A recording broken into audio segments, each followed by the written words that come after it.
नमस्कार गुडीज, कैसे हैं आप सब। Welcome and welcome back to my channel. I am Divya dazzling. स्वागत करते हैं आपका इस नए व्लॉग में। और आज का व्लॉग होने वाला है डेली व्लॉग। क्या मेरा शेड्यूल है, तो जैसे कि अभी बज रहे हैं 8 बज रहे हैं सुबह के, और मैं अच्छे से नहा धो के अभी रेडी हो गई हूँ। और आज है नवरात्रि का पहला दिन, तो हम भगवान की सेवा के साथ साथ नवरात्रि में हम अपनी देवी माँ की कैसे वेलकम करते हैं, कैसा उनका सब करते हैं, वो भी मैं आपको दिखाऊंगी। आप मेरे साथ वीडियो में पूरे एंड तक बने रहिए। चलो सेवा करते हैं भगवान। उससे पहले मैं आपको तिलक लगाना सिखाती हूँ कि कैसे हम तिलक लगाते हैं। मैंने अभी तिलक नहीं लगाया, तो मैं अभी तिलक लगाती हूँ। मेरा यहीं सामने है और उसके साथ साथ हम तिलक लगाइए। मैंने यहाँ पाम में थोड़ा सा वाटर ले लिया है, ये साथ में चंदन, तो इसको हम ऐसे सर्कल करेंगे। चंदन हमने उतना लेना है जितना हम अपनी बॉडी पे लगाने वाले हैं, उससे ज़्यादा नहीं, क्योंकि हमें ये बिल्कुल वेस्ट नहीं होना देना चाहिए। अब मुझे लगता है इतना इनफ है, क्योंकि अभी मैं सिर्फ घर पे तिलक लगाने वाली हूँ। हम रख देंगे और इस सारे इसको हम एक उंगली से एक तरफ इकट्ठा कर लेंगे ऐसे। जब हमने एक तरफ इकट्ठा कर लिया, फिर इसको अच्छे से अनामिका फिंगर, ये हमारी फिंगर्स के नेम होते हैं, तो इस फिंगर को अनामिका कहा जाता है। इसमें ऐसे लिया। पहले हम तुलसी पत्ता बनाते हैं। पहले हम भक्तों का आश्रय लेते हैं। वृंदा देवी भगवान की सबसे बड़ी भक्त है। फिर हम उठाते हैं भगवान कृष्ण के चरण और मंत्र बोलते हैं हम, ओम केशवाय नमः, और बीच का पोर्शन अच्छे से क्लीन कर देते हैं। तो यह बन गया हमारे कृष्ण का। तो इसी प्रकार मंत्रों के साथ हम यहाँ भी लगाएंगे, बाकी भी लगाएंगे, और बाकी का हम लगाएंगे पर वो बाद। ये देखिए कितना सुंदर, कितने आराम से इजीली लगा है तिलक। आप भी डेली का तिलक ऐसे अपने घर पे खुद से अपनी फिंगर से लगाने का प्रयास करें। और जैसे जैसे आपका प्रयास आगे बढ़ता रहेगा, प्रैक्टिस मेक्स मैन परफेक्ट, तो उसी प्रकार आप बहुत ईजिली लगा लोगे। तो मेरा तुलसी पत्ता भी अच्छा बना, ये भी अच्छा। मैंने कोई जैसे मतलब स्टिक वगैरह ये ना बचपन से लगाते आ रहे, तो अभी इतनी परफेक्शन है। अच्छा, मैंने इसको ज़्यादा डार्क नहीं किया। जब अब फंक्शन होता है या हम बाहर जाते हैं तो हम थोड़ा डार्क कर लेते हैं कि वो काफ़ी लॉन्ग टाइम तक रहे। अभी मैंने घर पे ही रहना है, कहीं जाना नहीं है, तो इसलिए मैंने हल्का सा लगाया है। और अब हम करते हैं ठाकुर जी की सेवा और मैया की सेवा। अभी मैं मंदिर में आ गई हूँ और भगवान की सेवा किस प्रकार करती हूँ मैं आपको दिखाऊंगी। और ऐसे मैं थाल में भगवान की पूरा ड्रेस और ज्वेलरी ये सब सेट कर देती हूँ। और ये सबको बड़ा क्यूट लगता है। ये इनकी लंगोट है, जो कि मैंने एक आंटी से बनवाई थी। मेरे पड़ोस में एक आंटी थी, उन्होंने बड़ी प्यारी प्यारी लंगोट बना के दी थी भगवान जी की। ये कुछ ऐसे हैं, ऐसे है प्रॉपर, जैसे एक छोटे से बच्चे की होती है। तो अभी हम भगवान को कराएंगे स्नान। पहले इनका बाट, फिर मैं रखती हूँ हैंकी। घंटी बजा के हम भगवान को नीचे बुलाएंगे।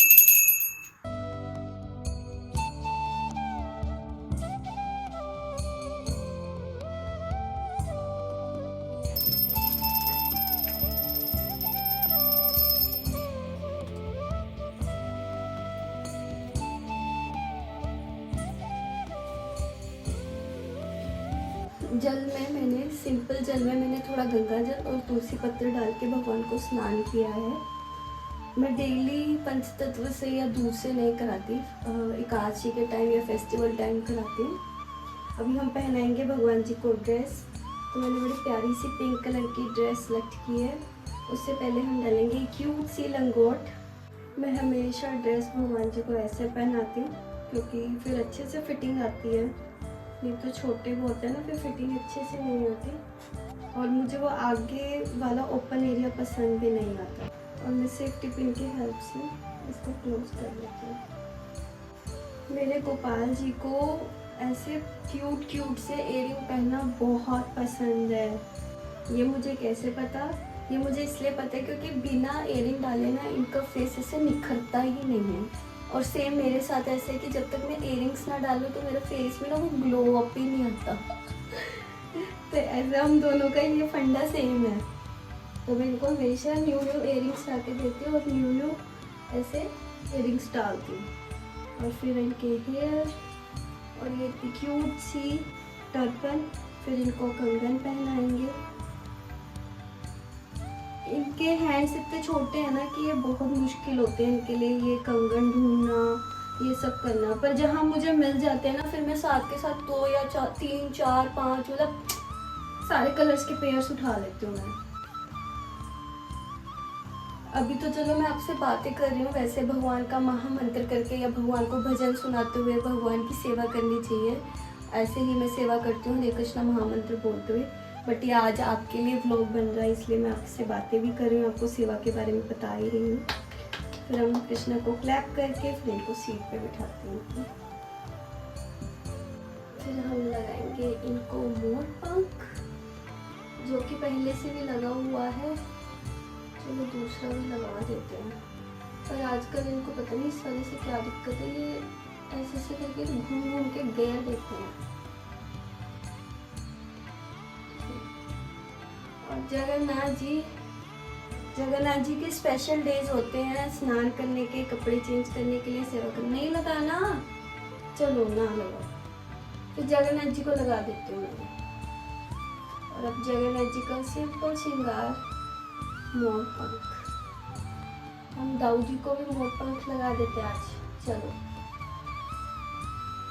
लो, इनका ऐसे करते। और अब इनको पकड़ाएंगे बंसुरी, साथ में लगाएंगे इनका फेवरेट मोगरे का एसेंस ऑयल।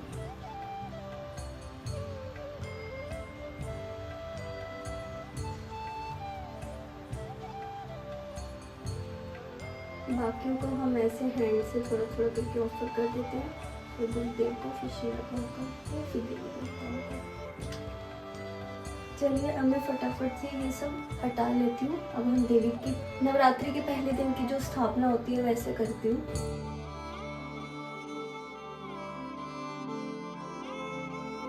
सबसे पहले हम लास्ट ईयर की चुन्नी को हटा देंगे, क्योंकि हम राता रानी के लिए द्वारा से न्यू चुन्नी लाए।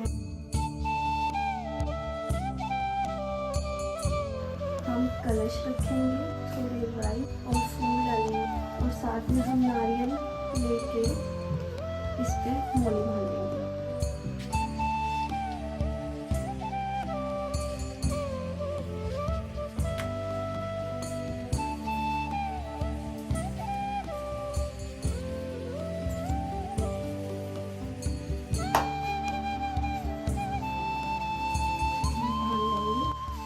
हम आम के पत्तों के साथ इसको कलश में डालेंगे। जैसे आप लोग भी अपने घर पे करते होंगे, जैसे जब भी कलश की स्थापना होती है तो उसके ऐसे फ्रेश लीव्स लगाते हैं। 5 लगा रहे हैं।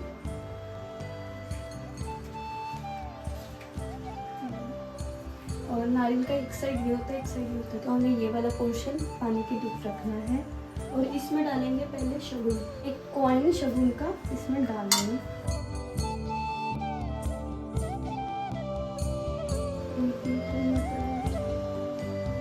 अब बीजेंगे हम माँ की खेतड़ी, क्योंकि इस नवरात्रों में माता की खेतड़ी बीजना बहुत शुभ होता है।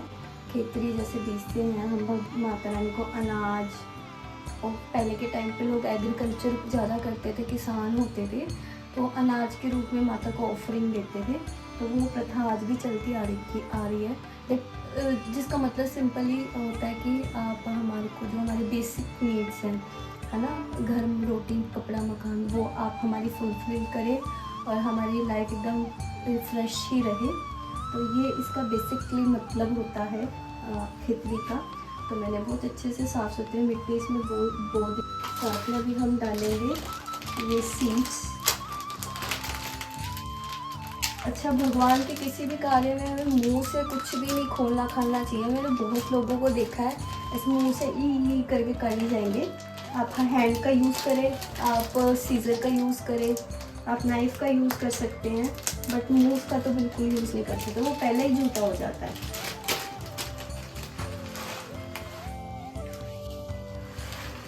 सो हम ऐसे इसमें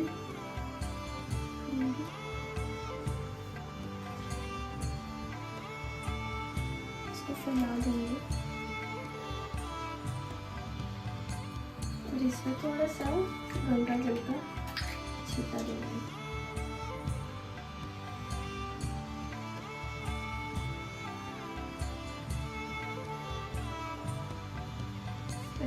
प्लेस कर देंगे ये।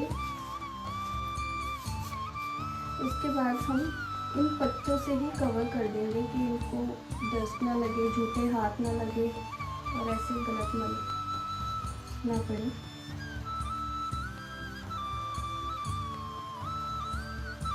ऐसे कवर कर देंगे और अब थोड़ा सा प्रे करेंगे कि ये अच्छे से रिफ्रेशली अपने सीट से बाहर आए और आप हमारी प्रेयर सारी एक्सेप्ट करें। माता रानी से ये प्रेयर करेंगे माता रानी के लिए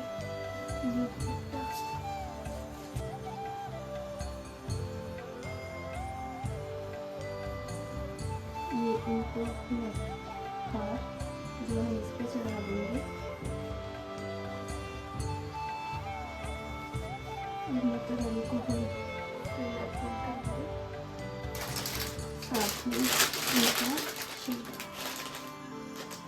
और अब करेंगे हम आरती की तैयारी।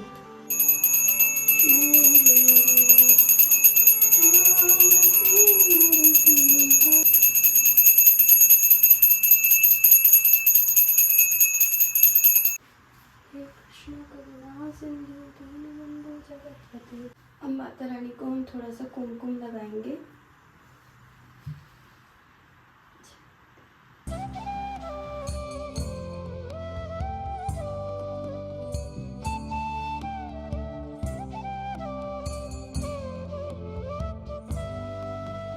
अब बस हम भगवान कृष्ण से और माता रानी से प्रार्थना करेंगे कि पूरी परिवार में सुख शांति बनाए रखें। यदि आप कृष्ण भक्त हैं तो देवी देवताओं से हमेशा यही प्रार्थना करनी चाहिए कि सदैव जैसे आप हमेशा कृष्ण की सेवा में लगे हुए हैं, उसी प्रकार आप हम पर भी कृपा करके हमें भी ऐसा बनाए कि हम भी भगवान की सेवा में लगे रहें। क्योंकि माँ हमेशा माँ वैष्णवी है, वैष्णवी को जो विष्णु की आराधना करती है। दर्शन कर लीजिए।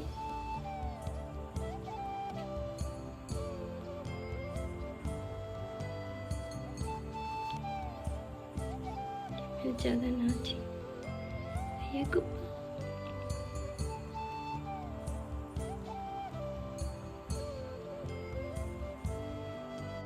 जैसे कि मैंने आपको बताया कि हम खेतड़ी इसलिए बेचते हैं कि जो हमारी भौतिक संसार में बेसिक्स नीड्स है उसको फुलफिल करते रहे माँ देवी, तो उसके आगे हम इसलिए खेतड़ी बेचते हैं। और हम कलश इसलिए रखते हैं कि माँ को जो बलि दी जाती है, पहले के टाइम पे लोग बलि देते थे, तो माता ने खुद बोला कि नहीं, मुझे बलि स्वीकार नहीं है, मुझे बलि के रूप में ये नारियल ही चढ़ा दे, ये मनुष्य के धड़ के जैसा ही होता है। तो उसको नारियल के रूप में मैया के सामने से स्थापित किया जाता है। वैष्णवी को कभी बलि नहीं चढ़ती। तो ये दो चीज़ें जो होती हैं मेन इस नवरात्रों में करनी चाहिए। आगे मैंने दर्शन कराए भगवान के। अब मेरे 9 बजने वाले हैं और मुझे लॉगिन करना है क्योंकि मेरा वर्क फ्रॉम होम है, जिसका बड़ा अच्छा बेनिफिट होता है। तो चलिए आप मेरे साथ मेरा ऑफिस भी देखिए।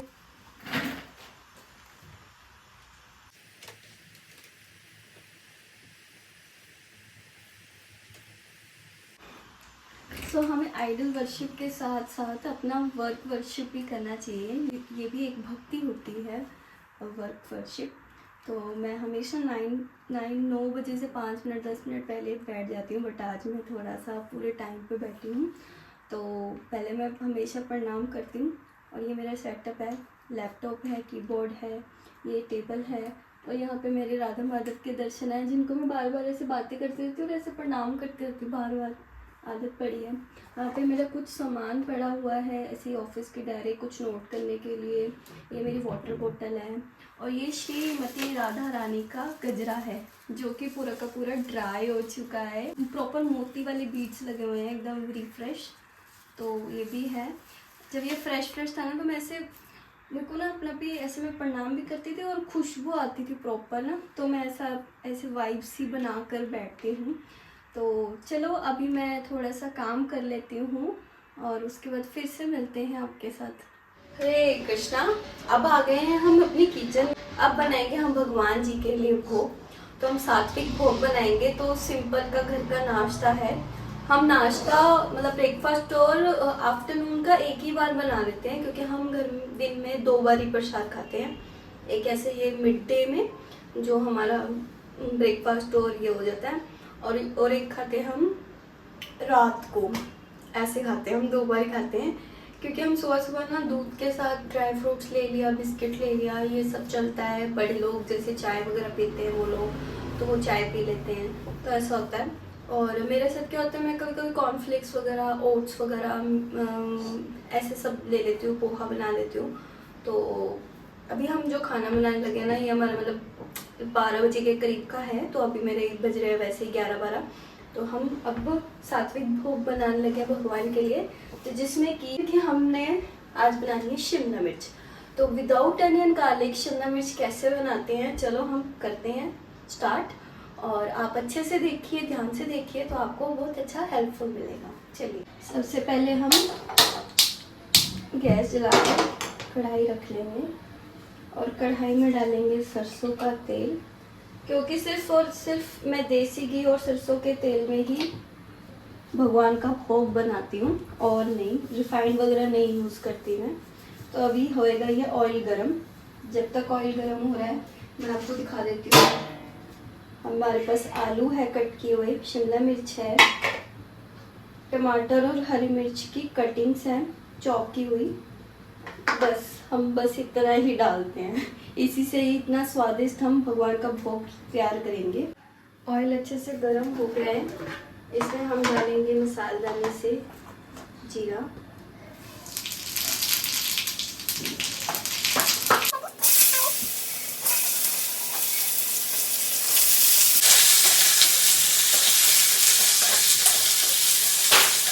से आलू में डालेंगे थोड़ा सा नमक,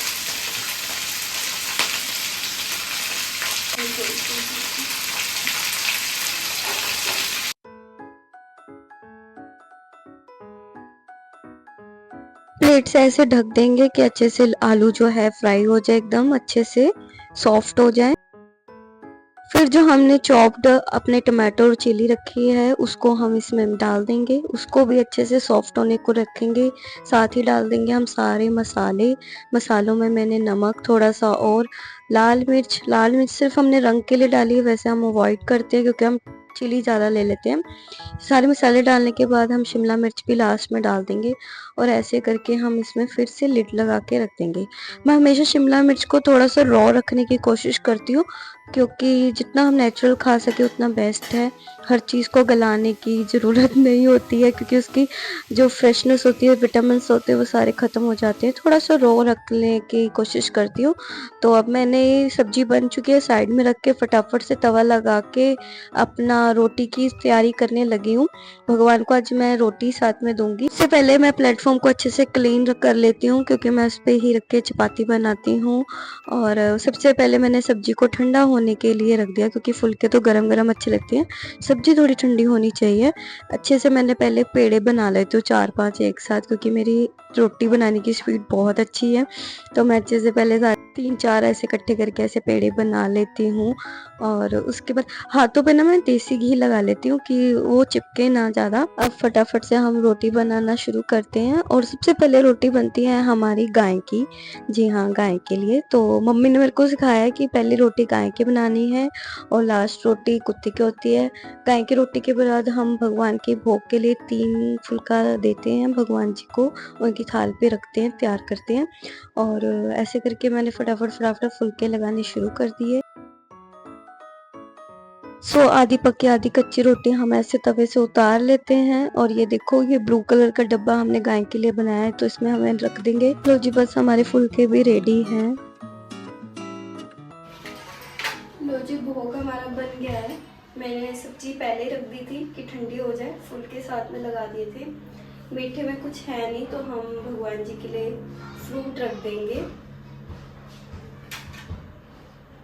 नहीं तो मैं डेट्स होती है उसको ढक देती थी, तो वो सब कुछ खत्म हो रखा है और लड्डू बना के रखी थी।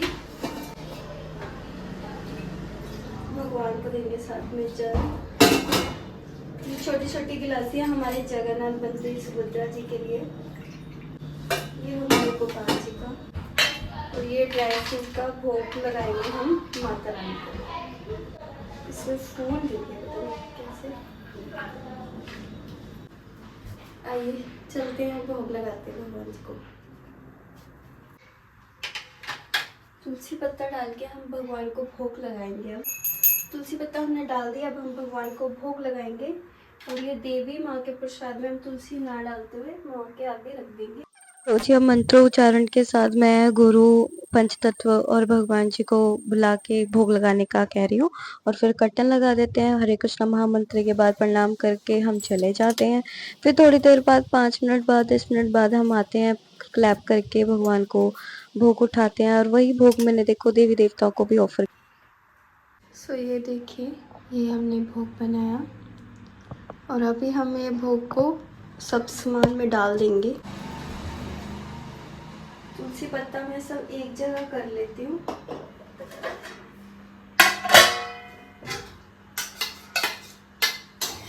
ऐसे मिक्स कर लेंगे कि सबको मिल जाए।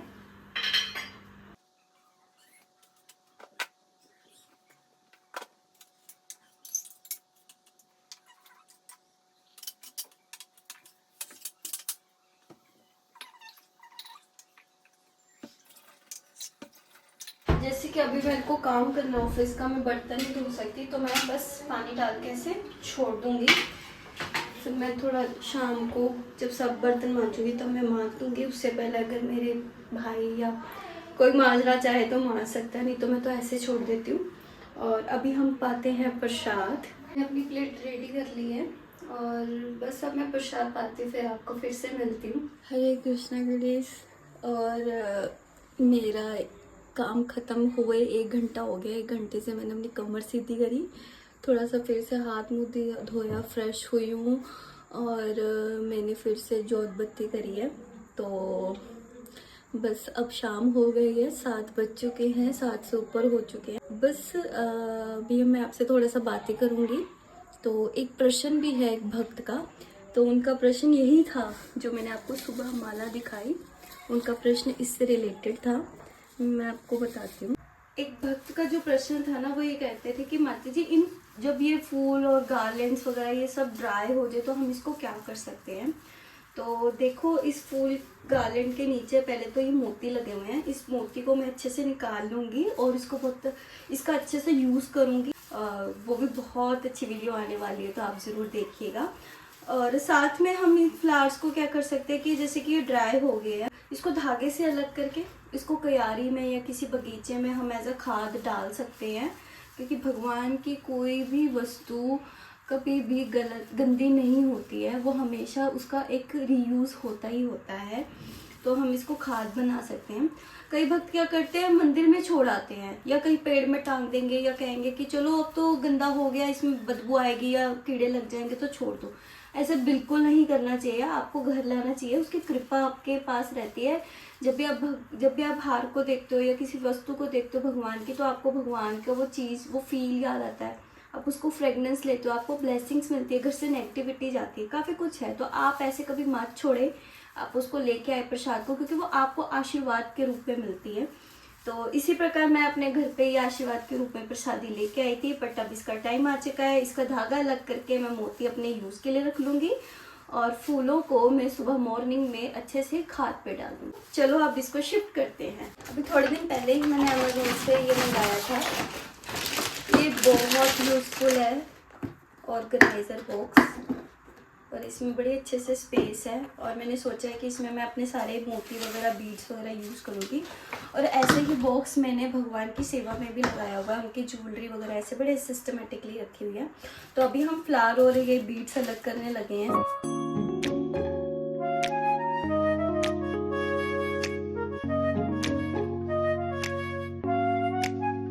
तो मोती तो हमने अलग कर लिए हैं और काफ़ी सारे बीड्स आ गए हैं, मतलब एक नेकलेस या कुछ भी बन तो जाएगा। Very nice. कुछ मेरे पास और भी होंगे तो मैं उसको यूज़ कर लूँगी। और ये मैं बहुत अच्छे से ऑर्गेनाइज करने वाली हूँ ये बॉक्स को भी।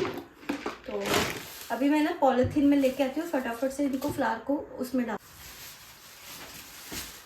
तो हम इस पॉलीथीन में डालेंगे।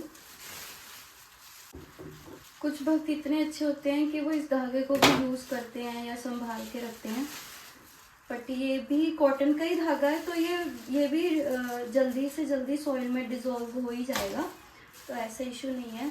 हाँ, अगर नायलॉन का ऐसे धागा हो तो बात अलग होती है, वो नहीं डिज़ोल्व होते क्योंकि that's a plastic completely. But भगवान की सेवा में हमेशा हम कॉटन लगाते हैं कि भगवान को गले पे चुभे ना, सिर पे कहीं ना चुभे, तो इसलिए भक्त लोग हमेशा कॉटन का धागा ही यूज़ करते हैं, जो कि हमारी इन्वायरमेंट के लिए भी फ्रेंडली है। और आपने ना, अगर मैं आपको ना फ्रेश दिखाती ना ये कैसा था, ये तो आप बहुत खुश होते। ये इतना सुंदर था ना, और उस दिन ना एकादशी थी जिस दिन मुझे ये मिला, और मैं बहुत खुश हो गई जब पुजारी ने मुझे दिया। मैं कहा यार ये तो कृपा हो गई। देखिए कितना थोड़ा सा मुश्किल हो रहा है निकालना क्योंकि ड्राई हो गया है ना। ओके, सो ये भी निकाल लेते हैं बस जल्दी से, फटाफट से। A few moments later. तो हम कृष्ण भक्त होके क्या हम देवी की पूजा कर सकते हैं, प्रार्थना कर सकते हैं। देखिए, अगर आप संपूर्ण रूप से भगवान कृष्ण पे समर्पण हैं तो आपको देवी को मान सम्मान देना है, क्योंकि वो भगवान कृष्ण की बहन है। हम देखते हैं जब भगवान का अवतार हुआ था तो नंद बाबा और वासुदेव जी ने भगवान कृष्ण को गोकुल में छोड़ा और वहाँ की उनकी पुत्री को कंस के कारागार में लाई। तो जैसे ही कंस ने ऐसे किया तो वो बाउंस होकर एक देवी का रूप बनी, कहते मुझे क्या मारता, तुझे मारने वाला तो पैदा हो चुका। तो इस प्रकार हम देखते हैं कि देवी जो है वो भगवान कृष्ण की बहन है। उन्होंने बोला कि तू मेरे आराध्य को मारना चाहता है, वो तो पैदा हो चुका है, भगवान की वो बहन है, तो हम सुभद्रा मैया के रूप में उनकी तो वैसे ही भक्ति करते हैं, उनकी पूजा करते हैं। अगर आपकी कोई कुल देवी है या आपके परिवार में ये फेस्टिवल, ये व्रत करते आ रही हैं तो आप कर सकते हैं, उसमें कोई दिक्कत नहीं है। परंतु अगर भगवान के ऊपर, भगवान कृष्ण के ऊपर आप संपूर्ण रूप से समर्पण हैं तो फिर आपकी इच्छा है आपने व्रत करना है या नहीं करना, क्योंकि आप एकादशी व्रत कर रहे हैं और ऑलरेडी भगवान के ऊपर समर्पण है, जो कि सभी देवी देवता उन्हीं के ऊपर समर्पण है। अब भगवान अपनी भगवद गीता में बता ही रहे हैं कि आप मेरी शरण ग्रहण कीजिए। मैं अगर अपनी बात करूं तो मैंने आज तक कभी नवरात्रि का व्रत नहीं रखा क्योंकि पहले मैं बहुत एक्साइटेड होती कि मम्मा मैंने व्रत रखना है। तो मेरी मम्मी मुझे बोलती, मैं क्योंकि देखती थी कि मेरे स्कूल में सभी लड़कियां व्रत रख के आती है ना, व्रत रखा हुआ है, वो चिप्स खाती थी, ये खाती थी। तो मैंने बोला मम्मा मुझे भी रखना है व्रत, क्योंकि मैं ऑलरेडी एक शिवरात्रि का व्रत और एक जन्माष्टमी का, ये 2 व्रत तो मैं रखती थी बचपन से, छोटे होते थे, मैं बहुत ही छोटी थी तब से। तो मेरी मम्मा ने मुझे बोला कि बेटा हम आप ही को तो पूजते हैं, आप ही तो हमारी देवियाँ हो, अगर आप ही ने व्रत रख लिया तो आप किसको पूजोगे। तो बड़ी लॉजिकल बात करी मेरी माँ ने। तो मुझे हुआ कि हाँ माँ तो सही कह रही है कि हम तो अभी खुद ही कन्या हैं, हमारे को ही तो करते हैं व्रत करके। हम आखिरी दिन क्या करते हैं, कन्याओं को घर पे बुलाते हैं, उनके पैर चरण धोते हैं, उनको तिलक तुलक लगाते हैं, उनको फिर भोग खिलाते हैं, फिर उनका भोग हम खाते हैं। तो यही तो होता है। यदि अगर मैं ही कन्या होकर व्रत रखूंगी तो फिर मैं किसको करूंगी। तो मुझे माँ की बात इतनी अच्छी लगी तो काफ़ी टाइम मतलब मेरा इसमें से विचार ही हट गया कि मुझे व्रत रखना चाहिए कि नहीं रखना चाहिए। फिर मैं जैसे जैसे थोड़ा बड़ी हुई तो मेरे को बहुत ही अच्छे भक्तों का संग मिला, मैं कृष्ण भक्ति में जुड़ गई। और एकादशी का व्रत, वैष्णव व्रत, भगवान के सभी अवतारों का व्रत, ये सब रखते रखते ना मैं उसी में इंडल्ज होगी कि मुझे ऐसा फील हुआ कि मुझे अब और एक्स्ट्रा व्रत भी रखने चाहिए, क्योंकि कृष्ण भक्ति में आके आपकी एक डिसिप्लिन लाइफ हो जाती है, खाने से लेके, पीने से लेके, सोने से लेके, उठने तक। ऑलरेडी मेरी एक डिसिप्लिन लाइफ हो गई थी कि आज के मतलब मैं ऑलरेडी फास्टिंग रख रही हूँ। कितने लोग ऐसे हैं कि फास्टिंग नहीं रखना चाहते पर इंटरमिटिंग फास्टिंग के नाम पे वो पूरा दिन भूखे रह सकते हैं, है ना। तो कैसे मिथ है लोगों में कि हाँ हम डाइट के लिए इंटरमिटिंग फास्टिंग रखेंगे परंतु हम नवरात्रों का फास्ट। तो लोगों के कितने बड़े बड़े मिथ हैं। और कितने लोग ऐसे हैं जो हमसे ना बार बार ये पूछते रहते हैं, अरे आप लोग लहसुन प्याज क्यों नहीं खाते, आप क्यों नहीं खाते? फिर क्या हो गया उसमें? तो क्या हो गया? आप कम से कम नॉनवेज तो नहीं खाते? अरे यार, ये क्या प्रश्न है? आप ऐसे क्वेश्चन भी कैसे पूछ सकते हो? हमने तो आपको कभी नहीं बोला आप लहसुन प्याज खा क्यों रहे हो। देखिए, जो भी आपसे ये प्रश्न करते हैं कि आप लहसुन प्याज क्यों नहीं खाते, आज वो भी इस हफ्ते लहसुन प्याज नहीं खा रहे होंगे। क्यों? क्योंकि वो देवी की उपासना करते हैं, तो वो देवी को मानते हैं, तो उनके घर में पूरा एक हफ्ता लहसुन प्याज नहीं बने। तो कई लोग इन 9 दिन के नवरात्रों में उपवास रखते हैं या फिर लहसुन प्याज जैसे तामसिक चीजों का। देखो, आप तो 9 दिन के लिए छोड़, हमने भगवान के लिए सालों साल के लिए छोड़ दिया, जीवन तक के लिए छोड़ दिया। तो आप ऐसा प्रश्न क्यों कर रहे हो? आप अपनी देवी के लिए 9 दिन की एक निष्ठावान दिखा रहे हो ना। हम वही चीज़ अपने भगवान कृष्ण के लिए सालों साल पूरी लाइफ के लिए ये चीज़ें छोड़कर निष्ठावान दिखा रहे हैं। तो ये कभी भी प्रश्न करना बनता ही नहीं है कि आप क्यों नहीं खाते, किस लिए नहीं खाते। जो डिवोशनल, जो स्पिरिचुअलिटी में रहना चाहता है, वो तामसिक चीज़ों को छोड़ देता है, क्योंकि उसको एक डिसिप्लिन लाइफ चाहिए, एक उसको सात्विकता चाहिए अपने शरीर में, अपने इन्वायरमेंट में, अपनी सोच में। तो इसका एक ये मेन रीज़न होता है। मैं आपको बताना चाहूँगी कि लास्ट ईयर इसी नवरात्रों में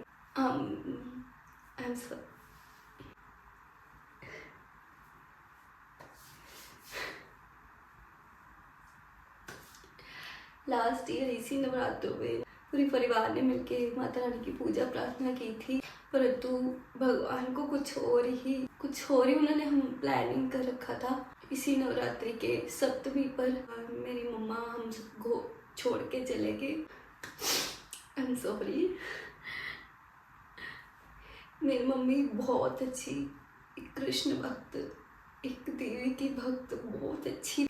उनका डेली के 9 दिन होते थे कि वो हर 9 दिन ना उनकी मंडली थी, वो कीर्तन करते थे, कीर्तन करने जाते थे भक्तों के घर पे। तो बहुत अच्छा, ऐसे बहुत अच्छे परिवार में मेरा पालन पोषण हुआ है, जहाँ पे मैं अपने परिवार को देख के भक्ति करना सीखी हूँ।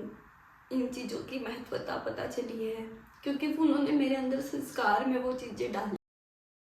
सॉरी, थोड़ा इमोशनल हो गई थी कि ये पूरा महीना ही मुझे ऐसे इमोशनल करता जा रहा था कि क्योंकि मेमोरीज याद आ रही थी मदर की, तो बस वही एक बस्ट हो गया। एक मनुष्य का, एक बच्चे का सबसे पहले जो रिश्ता होता है वो अपनी माँ के साथ होता है ना। सबसे पहले वो अपनी माँ के साथ ही वो बातें करना सीखता है, उसको सबसे पहले देखता है, उसके साथ सबसे पहले फील करता है। माँ से बड़ा कोई रिश्ता नहीं होता। और हम देवी की ही पूजा प्रार्थना 9 दिन ना देवी के बना रहे हैं। तो ऐसे इसी लास्ट वीक में सप्तमी पे माँ हमारी, मतलब मेरी मदर हमें सबको छोड़ के चले गए। बस प्रेयर करते हैं माता रानी से कि जहाँ पे भी है, जो जैसे भी हैं, अच्छे रहे। और मेरा पूरा परिवार भगवान की इतनी भक्ति करे कि उनको, वो जहाँ पे भी है, भगवान के धाम में है या कहीं भी है, मतलब उनकी आत्मा बड़े अच्छे से रहे, उनको भक्तों का संग मिले, उसमें भी भगवान के चरणों में वो हम तो ये प्रार्थना करते हैं। भगवान के शरण ग्रहण कीजिए, भगवान का नाम जप कीजिए। और आप सबको नवरात्रि की शुभकामनाएं। अगर आपको ये वीडियो अच्छी लगी हो तो इसको लाइक कीजिएगा, अपने डिवोटी फ्रेंड्स के साथ शेयर कीजिए, और साथ ही अगर आपको ऐसे डिवोशनल वीडियोस देखनी है तो प्लीज़ ज़रूर सब्सक्राइब करें। तब तक के लिए हरे कृष्णा महामंत्र का जप करते रहे, अपने जीवन का उद्धार कीजिए। हरे कृष्णा, जय माता दी।